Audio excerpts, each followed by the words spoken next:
How's it been? It's been good? Awesome. Well, so I'm going to give a presentation today on how we hear our favorite music and the process by which it's made and just why it is the way it is. So I'm going to get a little audience participation at the beginning here. I have a couple of questions. So what is your favorite early jazz recording? Does anybody have an answer? You. Tuxedo Junction. Do you know who recorded it? Like who the artist was or anything? Can you give me any sort of attributes about it or anything like that? Like how it sounds? Just catchy?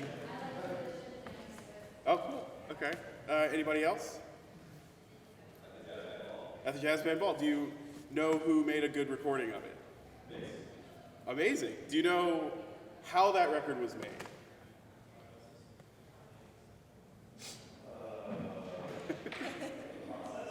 Sure.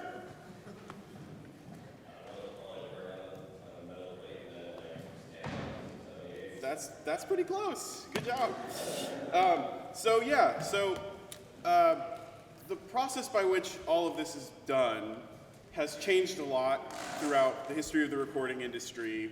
And there are certain kinds of sounds and things that we're used to when we hear these old recordings. Does anybody have any idea of like what those kind of sounds are, or could anybody try to describe them? Scratchy, that's a good one. Clicks and pops, that's a good one.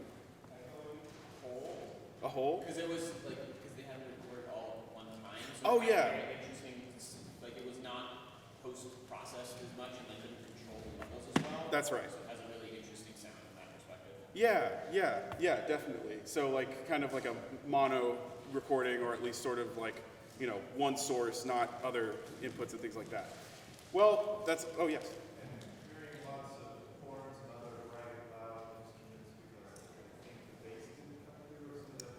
Right. Yes. So that's all correct. Great job, everyone, for all those observations. So there's a way that these recordings sound is kind of what it seems like we're getting at here, and there's a reason for that. And engaging with the recordings, knowing that, I think makes them come alive and also helps understand why they are the way they are. I really liked your comment at the beginning about being able to dance to it, because the point of this conversation and this talk is about why these recordings of our favorite music are the way they are and why they were recorded. And the biggest reason why they started recording this kind of music was because it was danceable. It says on many of the labels for dancing, or foxtrot, turkey trot, one step, two step, waltz, all those kind of things. So before I get into that, I'm going to talk a little bit about the technology and where it comes from and how it started. So first, I have a little message that I've recorded. You might have to hush a little bit to see if you can hear it, but I'll play it on this machine from 1901.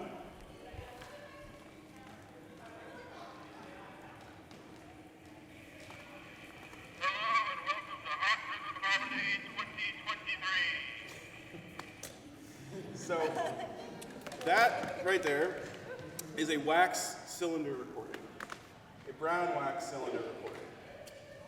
These were the first commercially available recordings that you could buy around 1890 or so. I'm sure Jack in the back is thinking of, maybe 1889 or 1891, but it's around that time. The cylinder was the first really kind of common means of recording. And the way it started was actually not by Thomas Edison, despite the fact that he would tell you it was.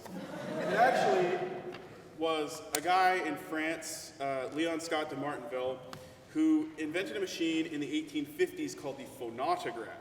And the idea of this machine was to capture sound waves to try and read words via sound waves, which that's just not how that works. So it kind of, he etched some sound waves onto a piece of paper that was on a metal cylinder that was coated in coal dust with a feather. Like it was just this really strange 19th century technology. But it couldn't be played back. Obviously they couldn't read words from it, so they kind of put it away. However, the earliest recordings of the human voice are made with that machine. In 1860, we don't know if it's a man or a woman or whatever because we can't play it at the correct speed because we'll never know what it was. But it's probably a woman's voice singing Au clair de la lune in 1860.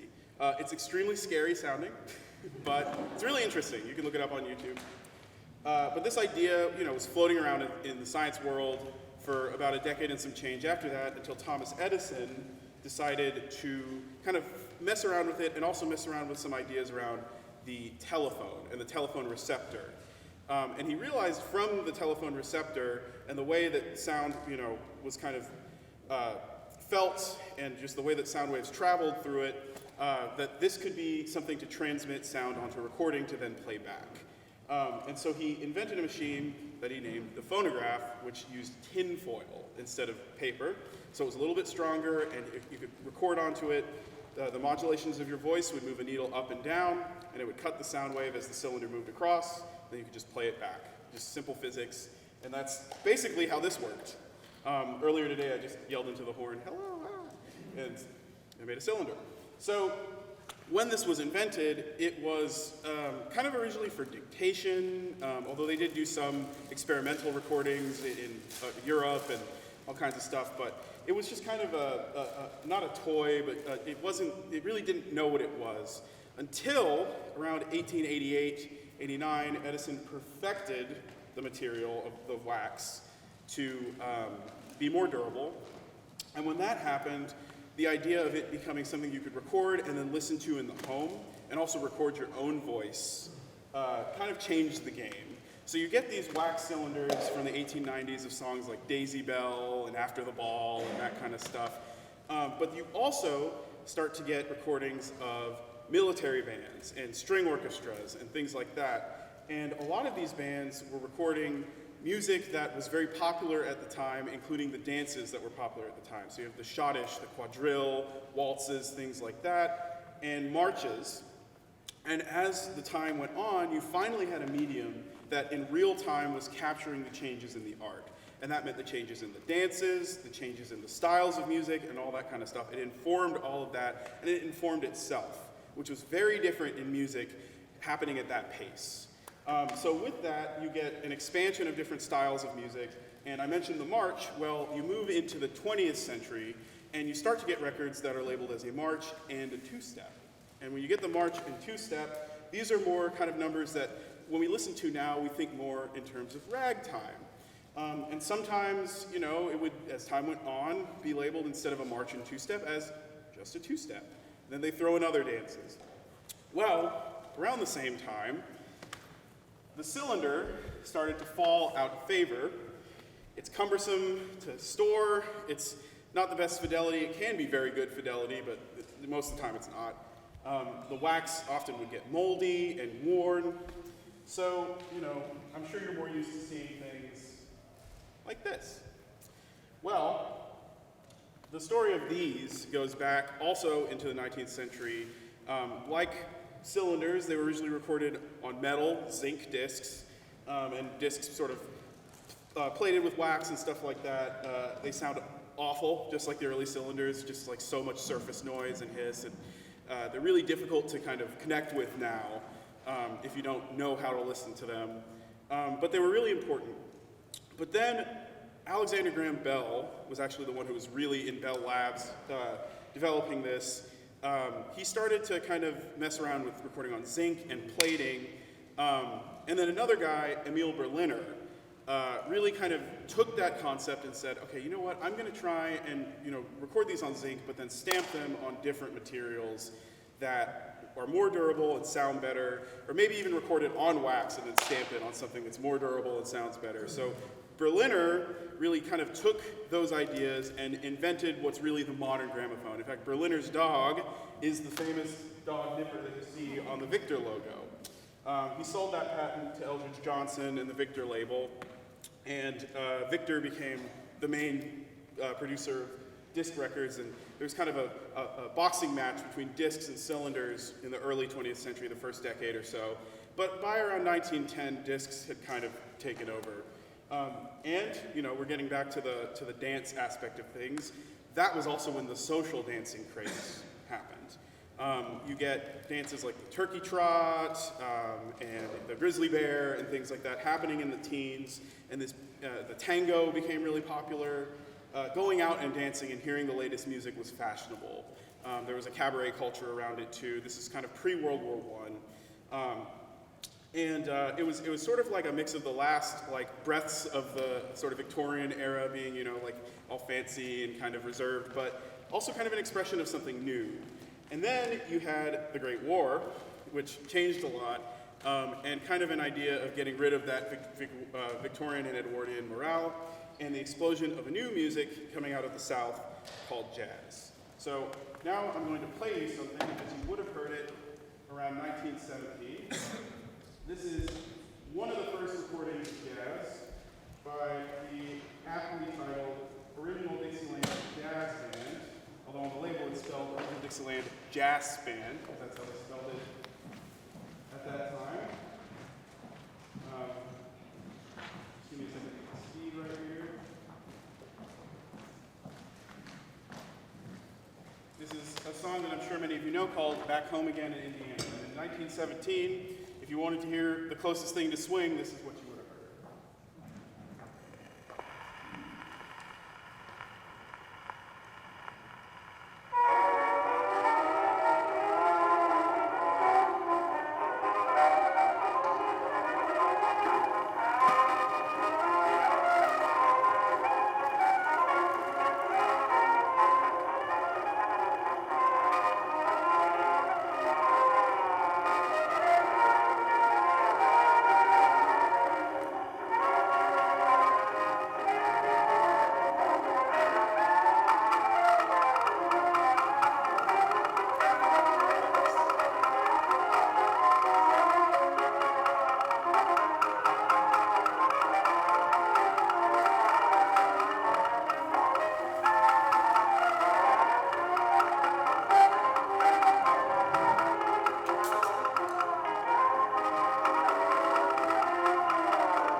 First jazz recordings. In fact, a funny story about this one, the original Dixieland Jazz Band actually originally tried to record these numbers as their very first session, and Columbia, which still exists today as a label and was one of the oldest labels founded in the, I think, late 1880s, they rejected it. They said, this is just weird, I don't know what this kind of music is, but I don't think it's gonna sell.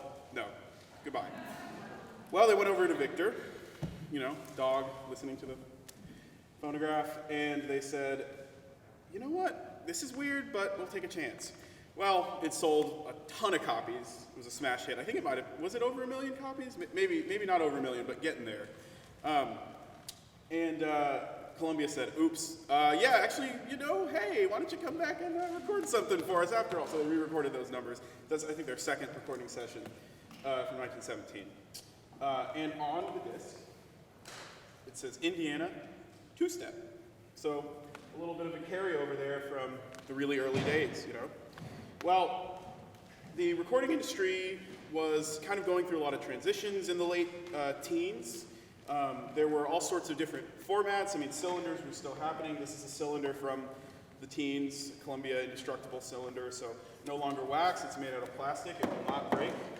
At least it won't break if I do that. I don't want to make that a challenge for anybody. They also were experimenting with the same way of recording on cylinders, which is vertical recording instead of lateral recording, meaning the grooves are read up and down instead of side to side, on discs. So this is a vertical Edison disc here, read up and down instead of side to side. I didn't bring my Edison machine because it's about as big as a washing machine. The lateral patents were really kind of owned by Columbia and Victor until the late teens, when it kind of got dissolved. And then you get all these little companies like Jeanette and Paramount and OK and like all these little labels show up and start to record these lateral recordings because it was, that's a lateral machine. It's the basic kind of way that you could record back then. And that sort of took over as like the main thing. But believe it or not, they were still making cylinders into the 1920s. These were usually dubbed from these vertical discs, but you get the occasional jazz cylinder. So I'll play one, or part of one right now. I apologize, this machine is a little wonky because it traveled across the United States with me recently. But it's from 1918, and the cylinder here on the record player is from 1924. So it's pretty late in the cylinder game, and usually people buying these would have been in rural areas, like I sometimes visit my family on Vancouver Island in Canada, and I find tons of cylinders from the 20s there because, they had their phonographs. They didn't want to get something new. It would have been hard to get something new. They just kept getting the same thing, probably from the mail. But by 1929, they were gone. This is from 1924. This is the Georgia Melodians, a territory band from Savannah, Georgia, doing Savannah.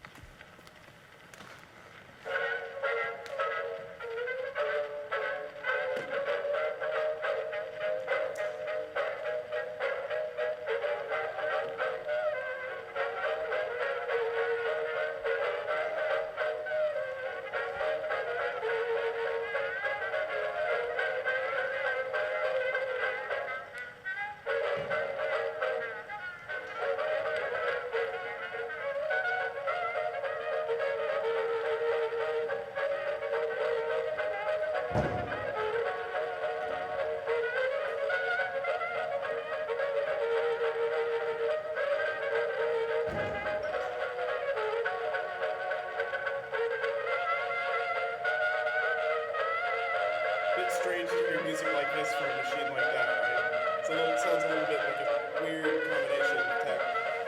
Like, we're used to hearing it sound old, but not that old.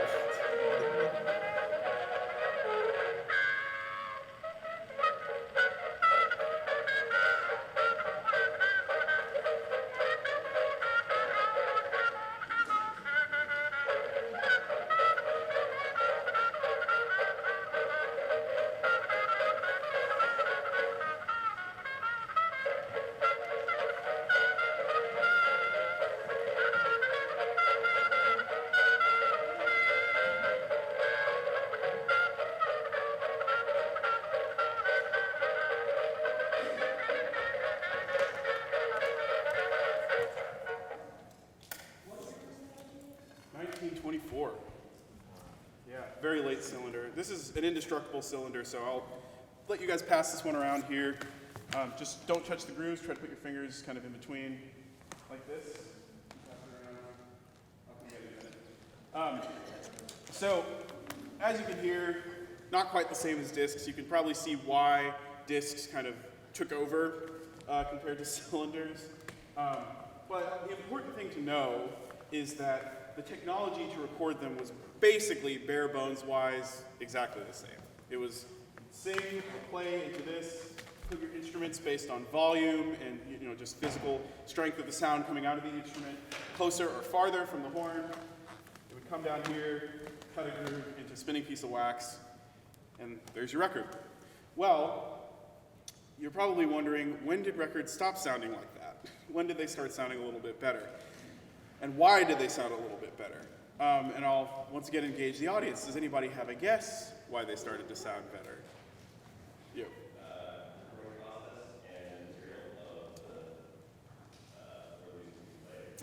Okay. Bingo. That's it. So you guys are both right. The microphone, electrical recording, changed everything. Electrical recording in some way had been around for a while before it was introduced into the commercial recording process. But it was not really perfected, and it also just was kind of a new science. So it took a while for them to improve upon the process and understand kind of how you could transmit that into a recording without, one, the much louder signal destroying the grooves of an old record on a wind-up machine, building a wind-up machine that wouldn't destroy the grooves and building a record that wouldn't get chewed up. Also getting the cleanest, purest, whatever that means, sound on disc.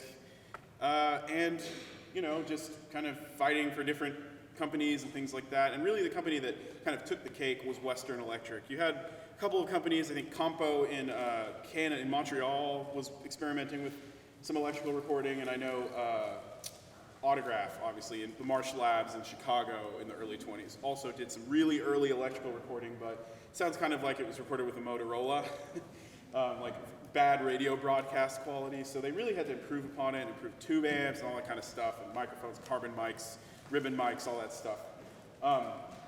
And so they finally, in 1924, really perfected it and started doing tests in earnest. And then in late spring, early summer 1925 is when they started really doing these electrical recordings. And I'll play a snippet of one on this machine that was not designed to play electrical recordings, so forgive it if it sounds a little odd, but this is Yes Sir, That's My Baby from 1925 by the Nighthawks Orchestra from Kansas City, and you'll just hear the difference.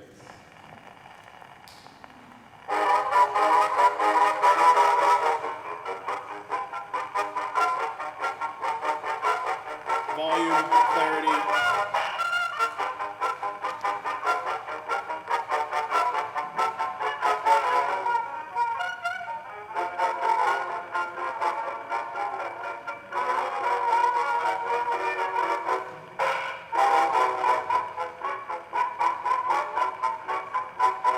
See, it's just so much clearer.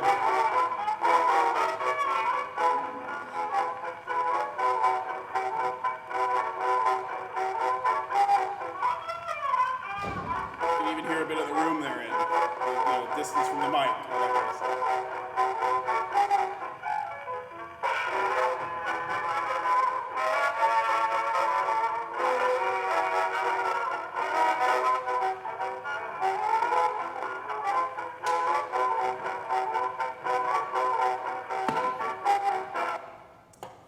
So it was a huge change. A few companies still held on to the acoustic process. It didn't just completely disappear. It would be expensive to change all your equipment, and some people, like including Thomas Edison, were kind of like, no, the acoustic method is the natural way. So you got some companies like Perfect, which was a subsidiary of the Pathé company, which later did a lot of filmmaking, doing acoustic recordings. I think this is from 1925 as well. Johnny Sylvester's orchestra doing I Want to Jazz Some More. Late acoustic recording.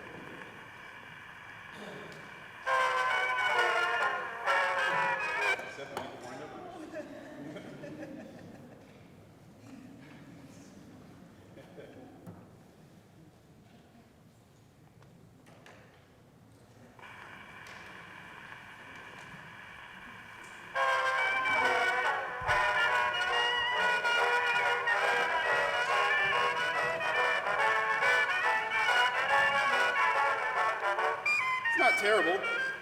It's still acoustic though.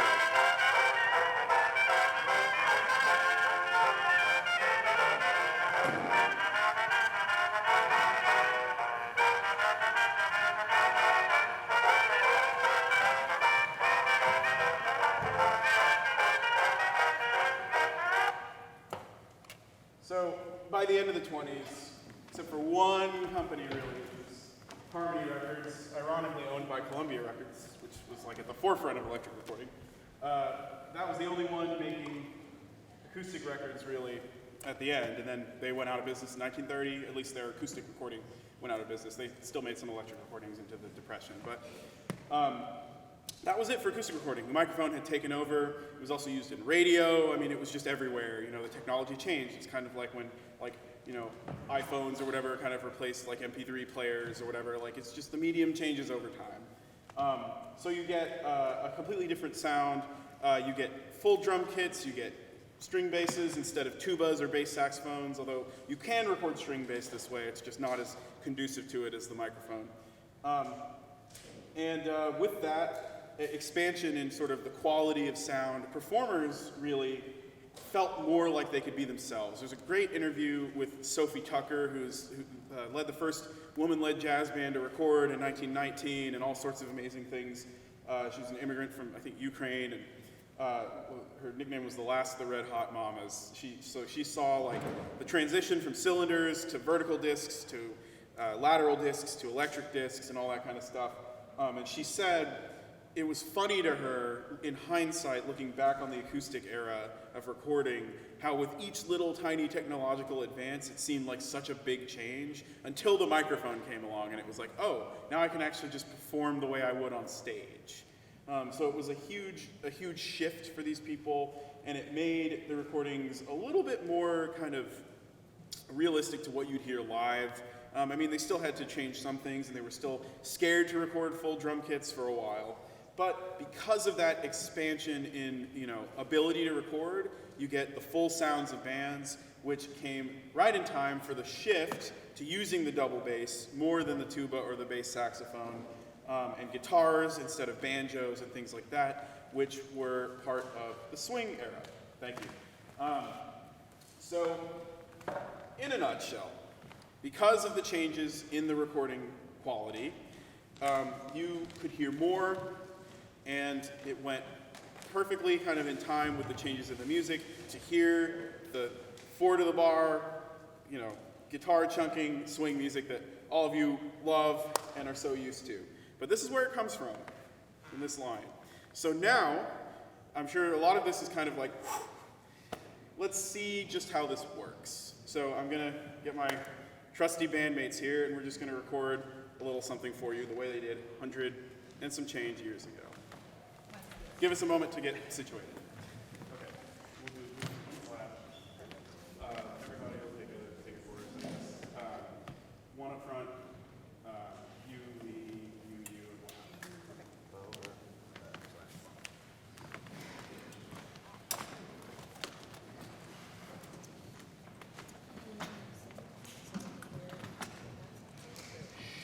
Sure.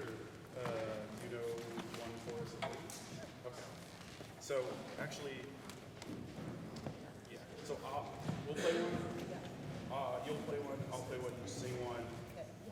Actually, okay. Got it. So Ryan, are you cool with not singing solo? Okay. So we'll do ensemble, sax, cornet, vocal. We'll do one, and then piano, and then one. Okay. Okay.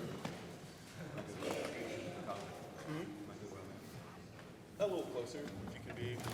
So that, just while he's setting that up, I don't know if y'all witnessed what just happened, but you also have to really plan your arrangement carefully before you do this, because there's a very finite length of time on the cylinder, and you don't want to run out of cylinder before you finish your song, right? So you got to know how long.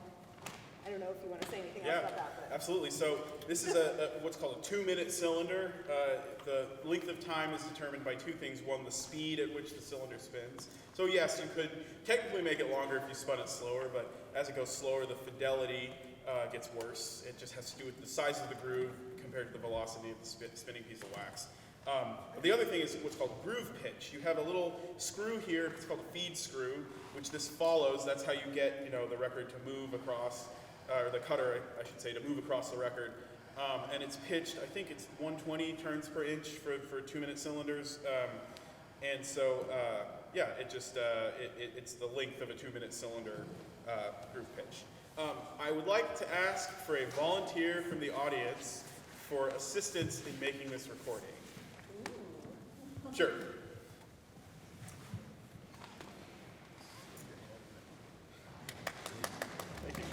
So, what I'm going to ask you to do is, as this is cutting, you'll see wax is going to kind of shave off. Just blow the wax without touching the machine this way so that it doesn't get onto the groove as it cuts. This is actually something, blow it that way. You might have to kind of lean in. Yeah.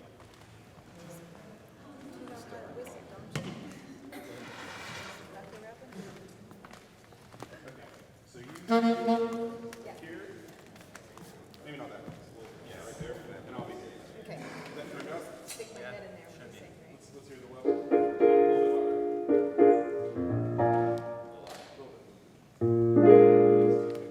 Okay. Ready? Yeah. Okay.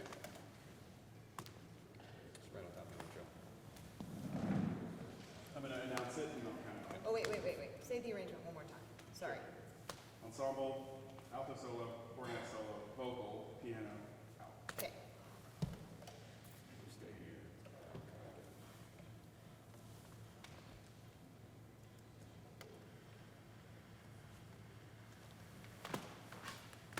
The Hot Rhythm Blues, played by the Hot Rhythm Combo. 1, 2, 1, 2, 3.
Solo, we were going to run out of time on the record.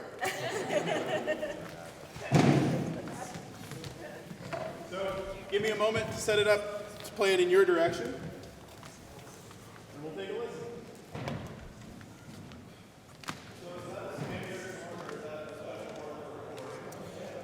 I actually have a special horn for recording. However, there's sort of a two-part answer. One, they actually did use horns like this in the studios in the 1890s for brass bands, but it's what's called an exposition horn or an exhibition horn, which is meant to play louder for audiences, and it works great for recording.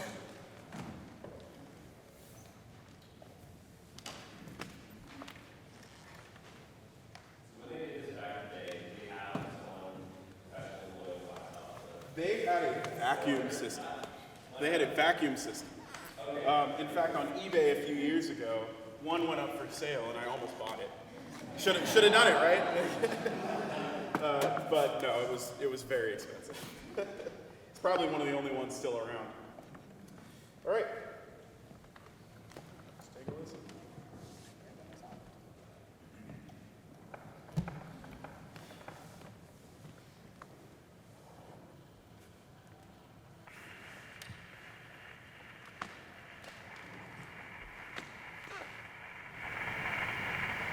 The Hot Rhythm Blues, played by the Hot Rhythm Combo.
chance here, I'd like to open up the floor for any questions, and if anybody wants to come up and see any of the equipment afterwards, please feel free. Yes?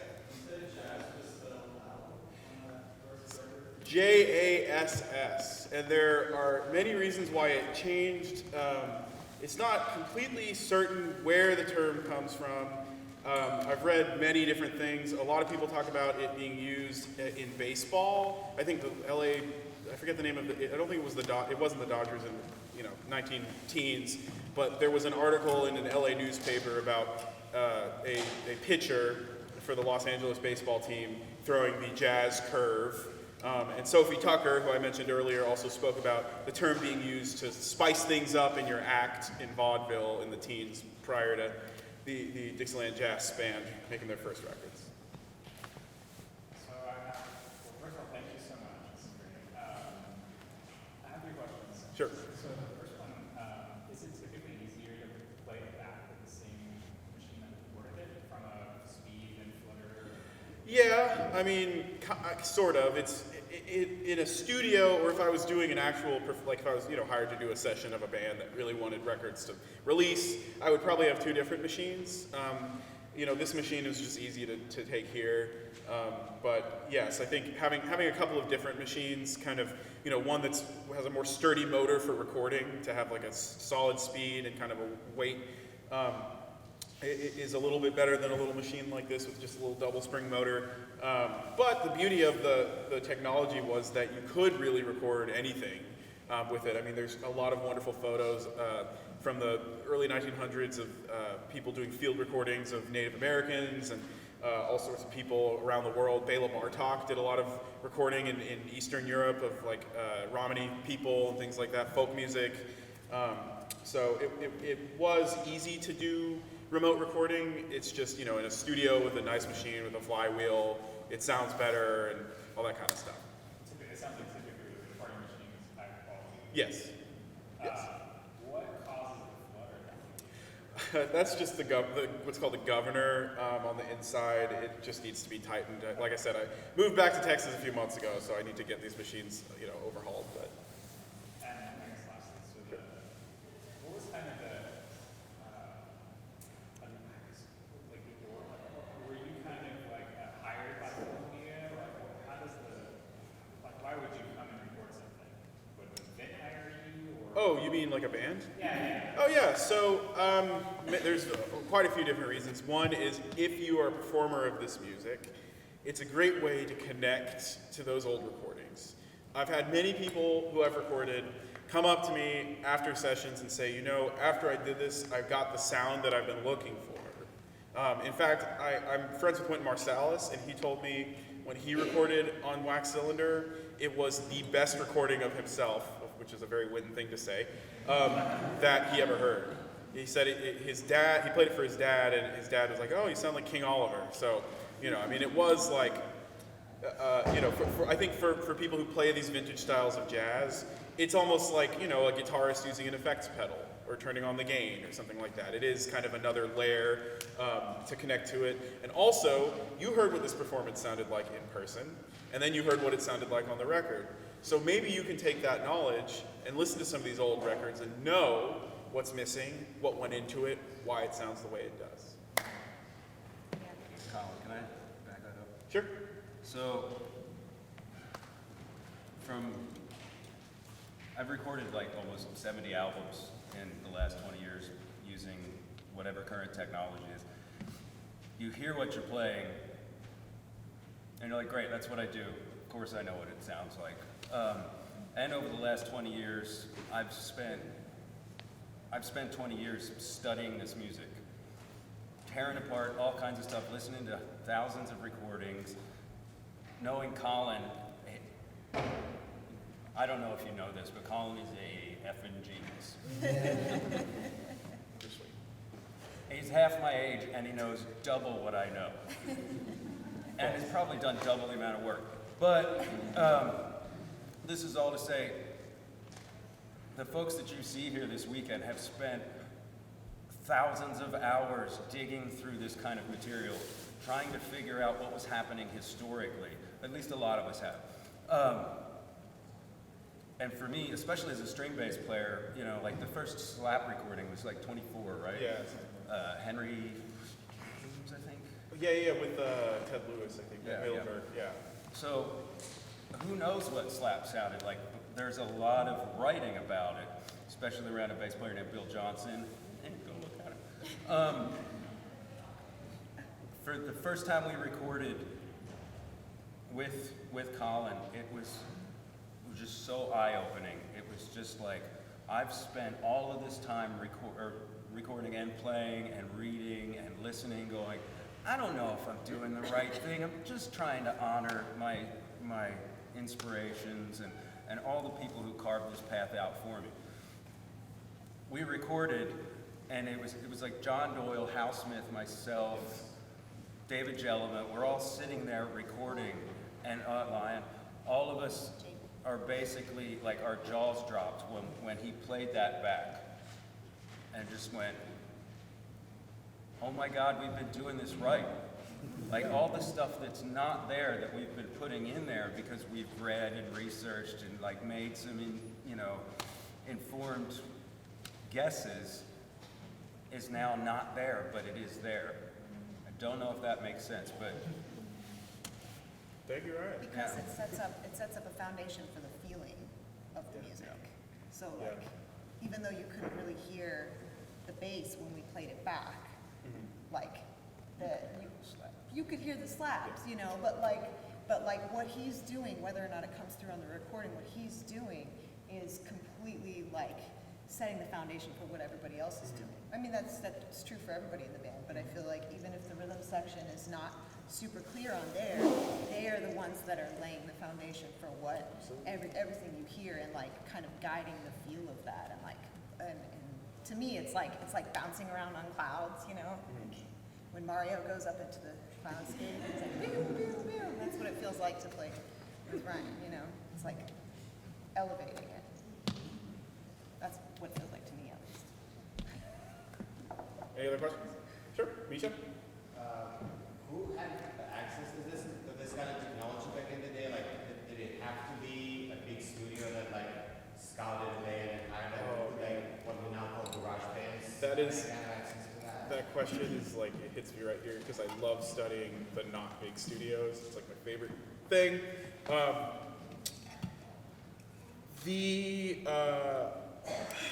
When this became something you could buy, it was really only attainable to wealthy people at first because it was expensive, and the original versions of these ran on an acid battery. Sounds like a great band name, by the way.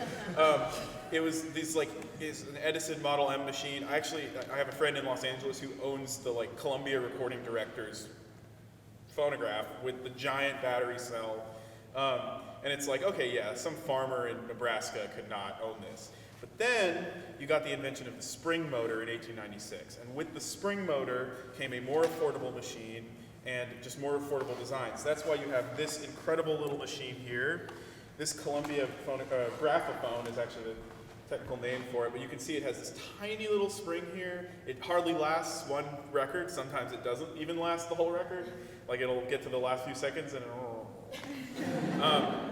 but you know, anybody could have this. And because of that feed screw, anybody could make their own recordings. So you get all of these incredible home recordings from the sort of late 19th century and a lot from like the first decade of the 20th century. There's a wonderful country compilation that's going to come out soon that I'm helping produce called Before the Big Bang, of really, really, really early, like the earliest country kind of vernacular style music. And a lot of it is home recorded cylinders on like farms in the middle of nowhere. You know, like some like violinist in Nebraska playing a hoedown in 1900. Like just, oh, so I can send this to my cousin and, you know, let the county over.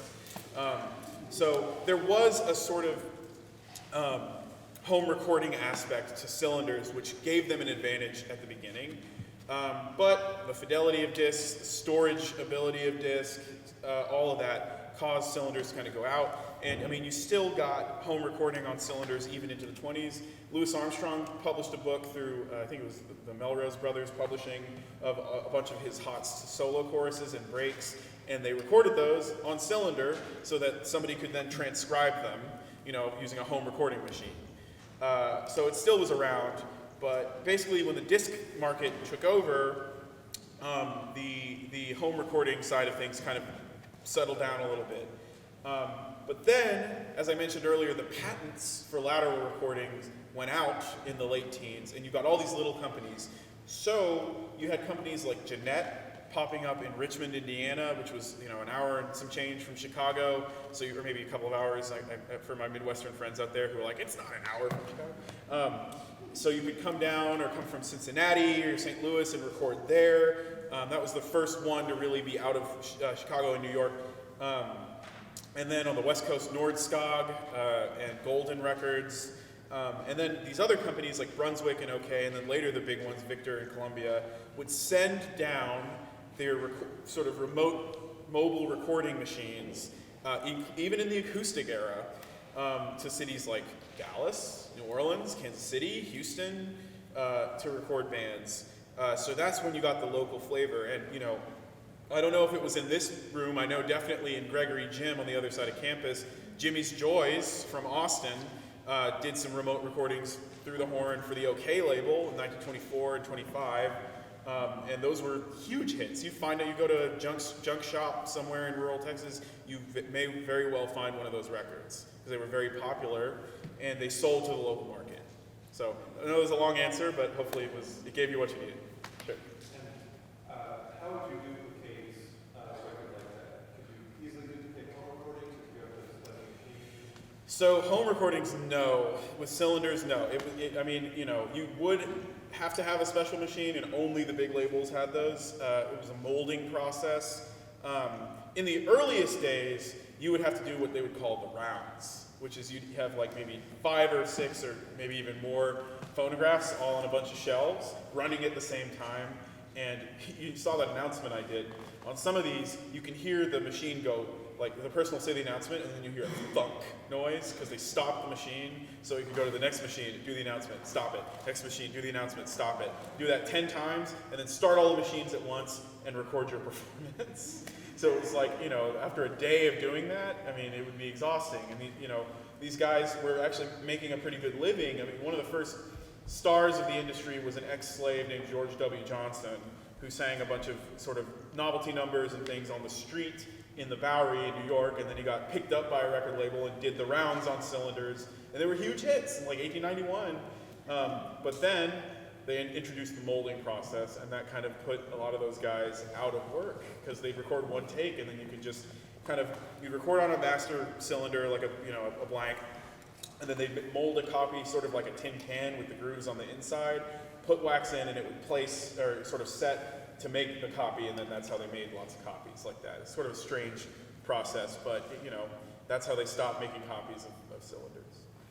So 2 things. One, does that mean that on those super early ones that you could find 10 instances of the quote-unquote same recording, but they're actually different because they were from different batches in those rounds? Absolutely, and that happens a lot. It's really cool, and when a song was a hit, you have no idea what the date was that it was recorded because it would have been in the catalog, and they would have said, all right, George W. Johnson, come in today, and we're going to do 50 takes of the Laughing Song because it's selling so much.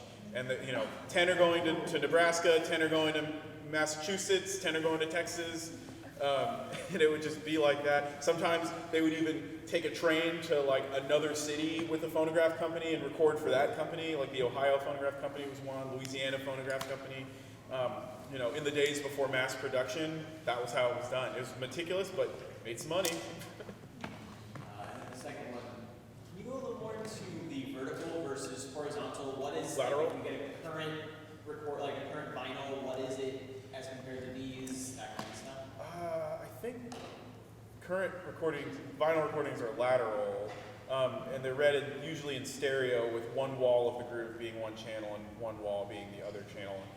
Lateral. So the way it works is you have something called modulation, right? That is the movement of the needle on the surface cutting. If you say something loud, you see a bigger modulation. If it's quiet, you see hardly any modulation. The movement of the modulation vertically is up and down. So the groove, the depth of the groove is really where you get your volume versus a lateral recording where the modulation is side to side.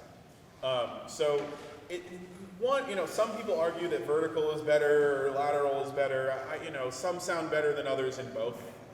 The Edison discs sound really good, but Pathé verticals sound pretty bad. And like OK laterals and Brunswick laterals sound, I think, better than Edison. So it's subjective to a degree, but that's the basics of it. And you need a different machine to play each of the different types. Yes, really more a different stylus, because if you play as people often sadly do, try to play a vertical Edison record on a lateral machine, it will just destroy the groove. But that's also because the groove is designed for a sapphire ball shaped needle for a more kind of the up and down movement. Pathés and Vocalion vertical recordings took a steel needle, but they'd wear out faster. So. Any other questions? Sure. When did, I guess, so the home recording died out around the 20s? Yeah, 1925 to 27 kind of was the end of it. Did we, I guess, was cassettes, was that when home recording really came back? Sorry, I thought you said horn recording. Yeah, home recording died it didn't die, but it went out of fashion in the teens. Yeah. No, in the 1930s, you got these sort of home recording disc machines on lacquer, the Reco Cut and Phono Cut and things like that. They were expensive, but they were more attainable than a studio. So I actually have an acoustic disc machine that I built out of one of those. So yeah, they were around. I know we're kind of out of time. I know you have to run. So if there's any other questions, feel free to come up here. Also come and take a look at all the stuff I've lugged over here.